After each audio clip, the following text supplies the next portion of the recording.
నేరస్తులు park clean చేశారు. అవును, మీరు వింటుంది నిజమే. హైదరాబాద్ లో నేరస్తులు పార్క్ ను శుభ్రం చేశారు. ఇది ఎక్కడ జరిగింది అనుకుంటున్నారా? మన హైదరాబాద్ నగరంలోని యూసఫ్ గూడ కృష్ణకాంత్ పార్క్ లో ఈ ఘటన చోటు చేసుకుంది.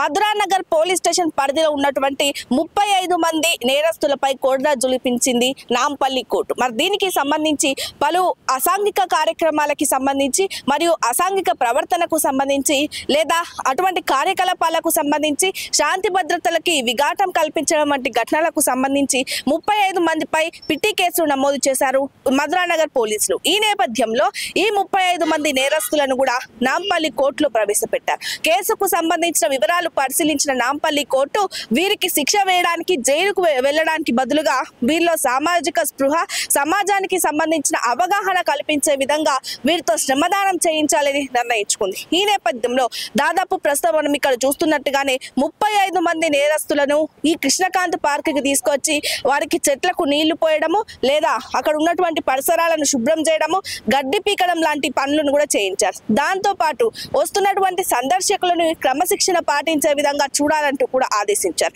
మరి ఈ నేపథ్యంలో ఈ నిర్ణయంపై కూడా అక్కడ ఉన్నటువంటి స్థానికులు కూడా తీవ్ర హర్షం వ్యక్తం చేస్తున్నారు. అంటే నేరస్తులకు సంబంధించి వారిని జైలుకు పంపడం కంటే కూడా వారికి వారు తెలుసుకునే విధంగా వాళ్ళలో వాళ్ళు ప్రాయశ్చితం కలిగే విధంగా కూడా ఇటువంటి పనులు చేయించడం ద్వారా పోలీస్ శాఖతో పాటు ఇక్కడ ఉన్నటువంటి ప్రజలకు కూడా తీవ్ర హర్షం వ్యక్తం చేసే అవకాశం ఉంది. వీటి ద్వారానే సమాజంలో మార్పు వచ్చే అవకాశం ఉంది అని కూడా అభిప్రాయపడుతున్నారు. మనం చూస్తున్నట్టయితే అక్కడ నాంపల్లి కోర్టు ఇచ్చిన ఆదేశాల మేరకు యూసఫ్ కూడా కృష్ణకాంత్ పార్క్ లో దాదాపు మొత్తంగా 35 మంది నేరస్తులు కూడా ఇక్కడికి వచ్చి వారు చెప్పినటువంటి పనులు చేయడం ద్వారా కూడా వారిలో సామాన్య ప్రజలకి సంబంధించినటువంటి అవగాహన, సమాజంలో ఎలా ఉండాలి అనే మెలకువ కలిగిస్తుంది అని కూడా స్థానికులు అభిప్రాయపడుతున్నారు. మరి ఈ నేపథ్యంలో జైలుకు పంపడమో లేదా వారికి ఇంకేదైనా శిక్ష వేయడమో బదులుగా చిన్న చిన్న నేరస్తులకి ఇటువంటి పనులు చేయించడం ద్వారా వాళ్ళలో కూడా అవగాహన వచ్చే అవకాశం ఉంటుంది అని కూడా చెప్తున్నారు. శిక్ష వేయడం కంటే బదులుగా